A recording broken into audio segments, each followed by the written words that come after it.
Welcome to LCAP Legacy, Decades of Dedication, the podcast that celebrates the incredible individuals who have shaped the heart and soul of the Lawrence County Community Action Partnership. Each episode, we'll dive deep into the stories of those who have devoted their careers to making a difference, not just in our organization, but in the lives of the people we serve every day. We'll uncover their journeys, explore the moments that inspired them, and highlight the lasting impact of their commitment to LCAP's mission. So whether you're here to learn, be inspired, or simply celebrate the amazing people who make LCAP what it is, thank you for joining us. This is LCAP Legacy, Decades of Dedication. Let's get started with today's guest.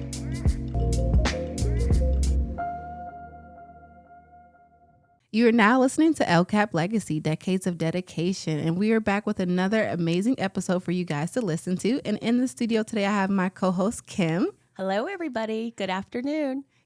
For episode number 12, our special guest that we are going to be highlighting today is Jim Farris, and he is currently holding the role of Corporate Asset and Technology Director for LCAP. Jim has been with the company on and off for the past 31 years. And has been a very big influential part of making LCAP what it is today. So, Jim, thank you so much for joining us in the studio today. Oh, my pleasure. Thank you for having me. So before we even got started, you were telling me a little bit about your story here at LCAP, how you have been here for a total of 31 years, even though you've only been an employee for technically 21 years. So can you kind of explain to us how you got started with the company? Sure. Back around 1994, a gentleman named Lou Quilero and I were at the Lawrence County Courthouse operating the county housing rehab programs, doing housing rehabilitation to low-income homeowners in the county. Tom Scott, eventually, not long after that period, right around 1994, give or take, he made an agreement with the county commissioners to bring that program under our umbrella here at the agency. So that's when Lou and I both came and joined the agency at that time, around 1994 or so. And when you originally joined the agency, what was your title here? What was your role? What were you doing? I was a housing inspector. I can't remember the exact title, but Lou and I were doing all the housing rehabs, and Lou was running pretty much the administrative part, and I was delivering the program. So yeah, I housing inspector, project delivery person, whatever it was. Yeah. Nice. So I'm curious, how did you go from a home or housing inspector to your current role now? Well, over the years, one of my backgrounds is engineering. So 94, 95, 96, we were operating the housing rehab program, and then the agency started getting into some municipal projects. The first of which I think was around 1996 when we put air conditioning in Hillview Manor. And that was our first large municipal project. So went from that. So it went to, one project to another, larger, different, more diverse projects going on. 1998, when we bought this building that we're sitting in, our Grant Street office, I pretty much did the layout for the reconstruction of this. And that was a great story. The agency was young and not nearly what Tom has made it today, so money was a real issue, and this being our first property that we owned, we were in the Zambelli building when I joined the agency, and I think before that it was the Colonial building maybe. But anyway, this being the first significant property or first real property that we owned, did the layout, and then me and Tom and Jimmy DiRenzo, who was our chairman of the board at that time, actually took my plans and we laid 2x4s around the floor of the entire upper floor, and we sort of adapted from my plans and just sort of kicked wood around the floor to decide where to build walls. It was an amazing time. The growth was just starting to really take off. We were becoming significant. Tom had really at that point made LCAP a true strong member of the community, and so from that project we eventually bought other things, West End School, Ben Franklin, and culminating in our biggest program yet, Fruh Mill Campus, the former YDC property. So with some of my background, I've just been involved with those projects over time. Nice. Yeah, that's really amazing. Just to think about starting out here with, like you said, 2x4s and going from there to having Ben Franklin Early Learning Center, and then the old West End School in Elwood City, and then the Fruh Mill Campus. It's just so amazing, the journey through it all. Yeah.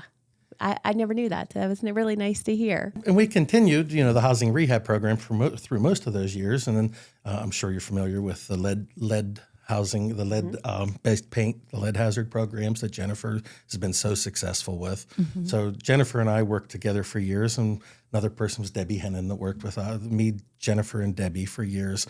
The housing programs got so large. We were doing so many houses, so many municipal projects around the county. We were putting storm sewers in municipalities, sidewalks, in addition to all the residential projects. So there was a lot of growth. I was a lead-based paint risk assessor for a while. Some of our Brownsfield programs later on started doing the actual real estate appraisals. So it's been a long storied history. Nice. Yeah. And just reflecting on your journey, what is it like to see it where you guys have started to where you are now and being a crucial part of that? When I joined the agency, like I said, around 94, I think there were 6 people in the building. There was Tom, Patty Pedro, Patty Cardella, Angela Elias. We had our receptionist. There wasn't much more than that. It was so small. And then when we moved in here, even in 1998, when we moved in here, by the time we moved in, there was, a dozen people. Figure that, a dozen people in this large building. And we had this great big cavernous space, and you had to walk around to find somebody, to what it is today with hundreds of employees, so much activity in so many directions, and everybody doing so much, and the expertise that everybody in this agency has gotten to, the levels of performance that come out of this whole organization are just amazing. You would have never guessed it 20 or 30 years ago. Yeah, and I give that credit to Tom. I mean, Tom has done a stellar job in guiding this agency in the future, and still keeping it going and still growing. Yep, still growing, exactly. Yeah. That's when I got to, through all those programs with Jennifer. Jennifer Elliott and I worked for years together in all those housing programs, the lead programs. We spent years together in all those. And then Jen has performed probably most functions in the organization at one time or another. And now you see her being Tom's assistant, and you see that same level of excellence and leadership and management of this place. And it's continuing, and it's nice to see it going that way. It really is, where the agency has achieved so much. It's wonderful to see it still going. Absolutely. And then also it's wonderful to see that so many key players are still actually around making things happen. Yeah, it sure is. Yeah, there's a handful of us old people here. It just shows the dedication that you have to our agency and to the community. Well, you're right. And I think virtually everybody here, you ask several hundred people that work here, and I think what you'll get out of most of them, if not all, is they say this becomes your family. And everybody here, you become so close, you make friends, not just in the office, but those friendships extend beyond, into families, and they last for years. So it really has been a wonderful environment, and it's more than a job, it's more than a career here, and so many people here are so good at what they do and care so much about what they do. And the programming, is as close to as perfect as you can get. And, as being one of the old people who've been here way too long, and I look at a lot of the new young people, and that tradition's continuing. There's just so much talent, dedication, and love for what people do here. And I think that's been the success of this place. And that's been the environment the whole time. Tom's created an environment to hire good people and to let them achieve and to let them do what they do best.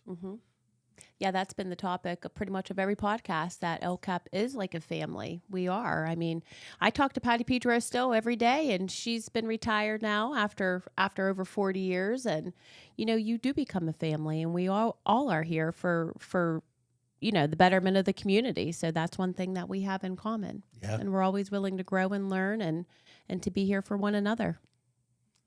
Wish Patty was still here with us. She was the matriarch of this agency. She sure was. Yeah, along with Patty Cardella. Patty Pedro and Patty Cardella are the two matriarchs of this agency. Or two Patties. Yes.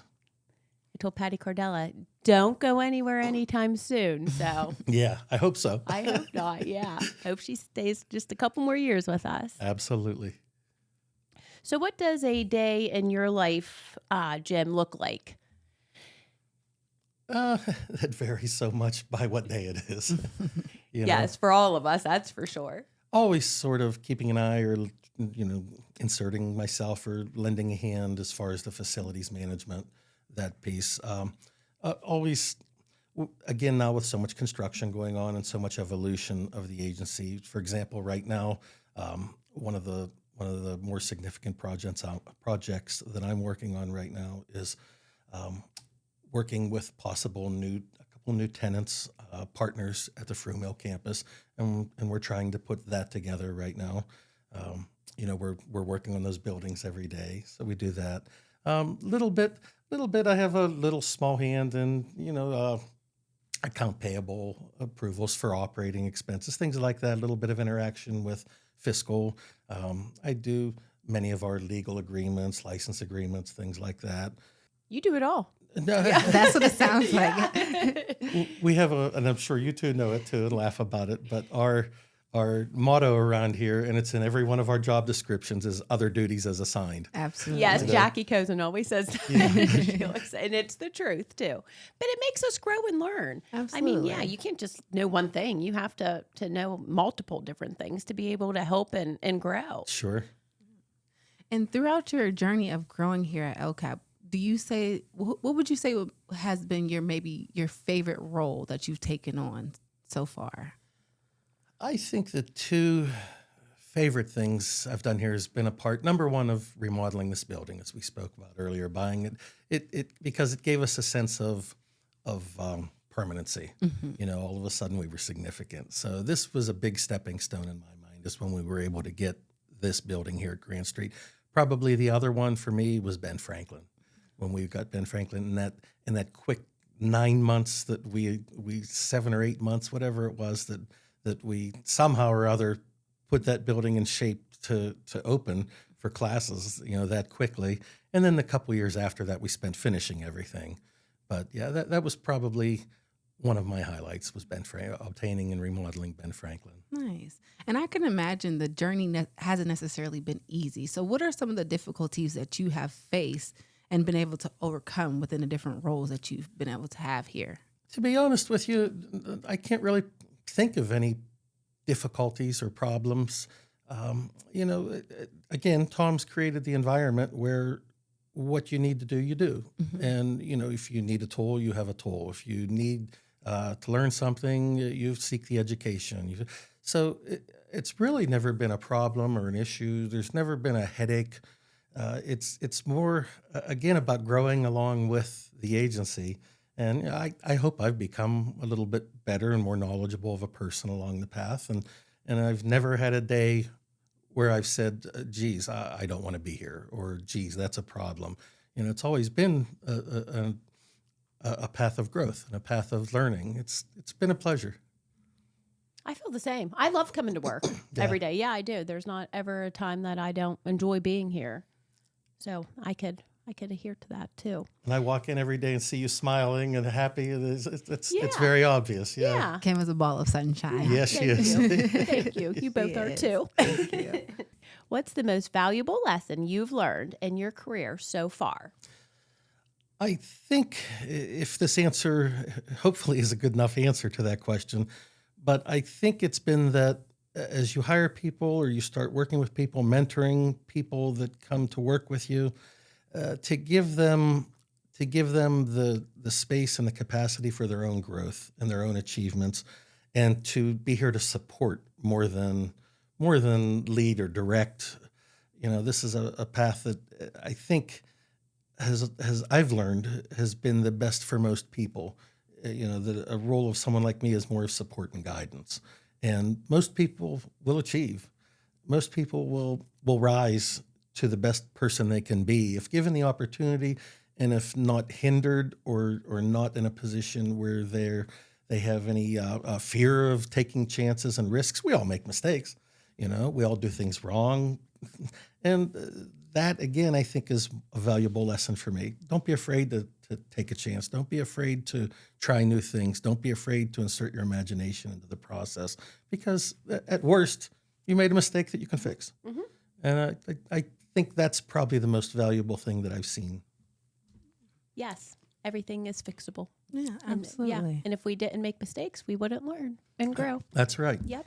And I think That's that's what we the tell our unique kids. thing about LCAP is everyone that we've talked to so far, they may have started in one role, but they go to another role or they transition into a new building or something like that. So it's kind of unique that there are so many opportunities for growth within this company. And I've experienced that just talking to the different people here and then also talking with you. You've been here for 3 decades. So it's like you really have grown with the company throughout the years. Sure. Yeah, sure have. And I come and gone a couple of times. I had, again, started as a subcontractor, became an employee, left for a while, but never really left. I was still in touch with Tom, still working with Tom. Came back as a subcontractor, came back again as an employee, left the country for a while. Tom said, why don't you remain as a subcontractor while you're out of the country? So I still did some work remotely at that point, actually even flew back to the country once to inspect a job we were working on. And then when I came back, I became an employee again and been an employee since. Yeah. Nice. And I don't think we could skip over that. We have to talk about you leaving the country. Where exactly Yes. did you go? I lived in the British West Indies for a year or so. Nice. Yeah, I lived in the Caribbean. And how was that experience? It was wonderful. It was at the time scary, and at the time a little different. I had never done anything like that. My daughter had just started law school at the time, so she had just left the house. She lived at home during her undergraduate years, and so she had just left the house. So the timing sort of worked for it, and it was a scary process at the time. But looking back on it, one of the best experiences I've ever had. Nice. Yeah, just the being in a new place like that, meeting new people. It was a wonderful time. Just like you said, taking chances. Yeah. If you don't do something, you'll never know what it's like. Yep. Pretty great. And I'm guessing you had to, enjoy working at LCAP to leave there to come back here and start working again. I've always enjoyed it here. Yeah, that's good. And again, this has never been a job. Right. And the joke sometimes between me and Tom, we've joked, geez, I came for 6 months just, to give a quick hand with the housing program in the beginning, left, came back again as things changed and left. And, we've even joked, I don't know whether I've quit more or Tom's fired me more. So, and obviously a joke, but, Right. but no, it's never felt like a job to me or a career or a position or anything like that. It's always been enjoying getting things done with my friends, Right. and seeing results and positive results in the community. We've impacted the community, I feel, in a very significant way. In addition to the impact we've made to many members of our community is the economic benefits. We employ a lot of people. There's a lot of paychecks, a lot of cars and mortgages, and a lot of things being inserted into the community economically, as well as our core mission of changing people's lives and helping people pull themselves up and build better lives for them and their families. So it's never been a job. Right. Yeah. Absolutely. And I know that you had kind of touched on it a little bit, but one of those new projects that you guys are working on is the Fruit Mill campus. So do you want to maybe talk a little bit more about what's to come in the future for the Fruit Mill campus? Well, we're working with 3 potential new tenants, partners, tenants, however you want to phrase it. That would be a long-term partnership, long-term agreement. Hopefully things, if they continue going well like they are, we'll have some pretty good announcements in the near future. But it would mean a huge, a significant number of new employees on the campus, and we're numbering into the hundreds of additional new things. So we're really excited about that. Things are going very well. I don't want to bring up any names yet or anything, just in case, but I anticipate some good announcements in the near future. Absolutely. And there are good things happening over there every day. I know Kim yes. spends a lot of time over there herself at Building 7. Building 7, we have our early learning field trips that Miss Kristen hosts weekly with our little learners that come up from pretty much all of our locations. We're doing a lot of different summer camps, so we're really excited about that. They're posted on our social media sites and also on our website. So if anybody's interested in the upcoming summer events, please check it out. But yeah, we have so much growth and opportunities out there at our Building 7. We have our agricultural lab. We have where we're doing gardening. We have our outside garden. The kids actually started planting their seeds. So we're doing a lot of stuff out there. This coming Saturday, well, actually next Saturday, May 3rd, I believe, we're having a ladies' tea party. Nice. So yeah, this Friday's the last day to register. So just be sure to check our social media sites and our Facebook page and our website for more information. And one of the themes of our podcast here is legacy. So we like to ask every guest that sits in your spot, what legacy are you hoping to leave here at LCAP when, you know, you're finally done, or that running joke of when Tom fires you for the last time? Oh boy, that's a big question. Yeah, I never really thought of it in terms of a legacy, but I guess I see the legacy as just the agency having evolved to what it is, and I like to take some pride in the fact that I was at least some part of that. You know, certainly not major responsibility in any of it, but always have been a part of where it's gone, where it's become, what it's become. I think that's the legacy that I value most, is just having been a part of what this agency has become from where it started. All right, so you made it through the hard round. We're going to go ahead and go to the easy round. Okay. And the next round is our quick fire round. And how that works is we're going to ask you a series of questions, and then you're just going to answer by whatever comes to your mind first. Okay. So, Kim, you want to go ahead and take it away? I sure will. So, Jim, what do you like to do after your work day? What's your hobby or your go-to, or something that you just really enjoy doing? I golf as much as I can. I enjoy golfing, spend as much time golfing as I can possibly fit in. I have a motorcycle, I like riding my motorcycles. I have an airplane. I like to fly. So don't get to fly enough anymore, but it's always nice to be able to put a little trip together, go somewhere, do something. Sometimes just jump in the airplane and fly around for a little bit of fun, you know. But those are my three main hobbies.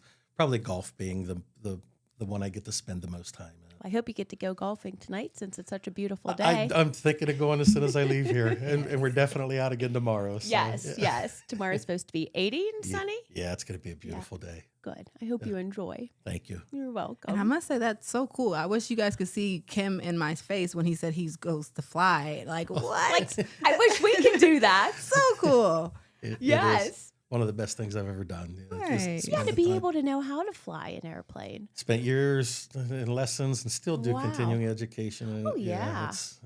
And But just to be able to do that and just go off anytime you want. I mean, what a beautiful way, like of freedom and relaxation and exploring. It is. And Yeah. you describe it like that, I can't say it any better. It's Yeah. And where has been your favorite place to go when you are maybe just ready to just fly? What we do is we fly to different airports, maybe a half a state away, half hour flying, and we'll jump in and we'll go and eat at an airport restaurant somewhere, nice. or something like that. There's, we call it the $100 hamburger.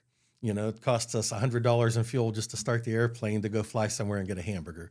So, I mean, it's all about the experience, exactly. right? But Do you bring your girlfriends? Oh, your yeah, buddies? Yeah. Absolutely. Yeah, all of my friends that I golf with, that I've been friends with for most of my life, most of my friends, and they've all gone with me, and we've all enjoyed that together. Wow. Nice. That's so Yeah. cool. So if you could describe your 31 years at LCAP in one word, what would it be? Fulfilling. I like Fulfilling. Yeah. Satisfying maybe, but I think fulfilling is a better answer. that. Nice. That's beautiful. Yes. It really is. This is a great podcast today. So we have so many great different locations in Lawrence County to eat at. What's one of your favorite places you like to go eat? I like the Middle East restaurants. I like Alham's. I like Mary's. Those are probably my very favorite. But like you say, so many good places to eat, and So many. and Yes. believe me, I enjoy them all. Yeah. I do too. You like grape leaves? Oh yeah, Did Patty ever make you grape leaves? I think so. Did she? I Yeah, think, hers I are think really so. good. Hers, yeah. I'm still. I'm a 58-year-old mama's boy. I still like my mother's grape leaves, and Aw, There's yeah. nothing wrong with that. No, not at all. yeah. I started making them. I can't get the roll right. Mm-hmm. They're just not, I just don't have that technique. The meat and everything's really good. I mean, they're good. It's just I have to get that roll a I little don't think bit I've ever better. had one. Really? You have to have I don't them. think so. Yes. Like he said, Elham's, Mary's. I miss Nala's. I do too. Yes, I do miss Nala's. And what is your go-to gadget you cannot live without? I'm holding up my cell phone. As much as I hate to say it, and I complain about technology, and always have a complaint about the technology and where things are going, I'd be lost without my cell phone. I mean, honestly, we all probably would. All would, yeah. Yeah. Yeah, that's our alarm clocks, our reminders, everything. Literally everything. Yeah. Yeah. Yeah, everything. All right. So as we wrap up the podcast episode, is there anything that you would like to say or maybe get off your chest? No, I think you folks are doing a great job with these podcasts. I've listened to the ones you've done so far. I'm honored that you asked me to take a part in this, but it's been a pleasure. And I think this is wonderful. And to all the young people coming up at LCCAP, from an old person who's been there, keep it up. It's wonderful. That's about it. Enjoy it here. Enjoy it here. Yeah. And I would also like to plug in, I haven't known you very long, but I would like to say that you're a very humble person because you have done such an amazing job here. So I hope you know how much you've done. Thank you. And how that kind means a you lot. are, too. You're so nice. Thank you. That this means was so nice. It means so much. Thank you very much. And people speak very highly of you. Well, hopefully that's true. They do. They do. Well, we could test to it, too. Yes. They were like, you got to Janae have and I. Jimmy on the podcast. And we were like, okay, we got to get him down there. But it was a little tough at first. We had to reel you in. Yeah. At least you didn't say no. Thank Alrighty. you for coming. Yes, thank Thank you. you. Thank you both again so much. I enjoyed it. Yes, we did, too. Very much so. And that'll do it for episode 12 of LCCAP Legacy Decades of Dedication. We'll see you guys next week with another special guest. Have a great week, everyone.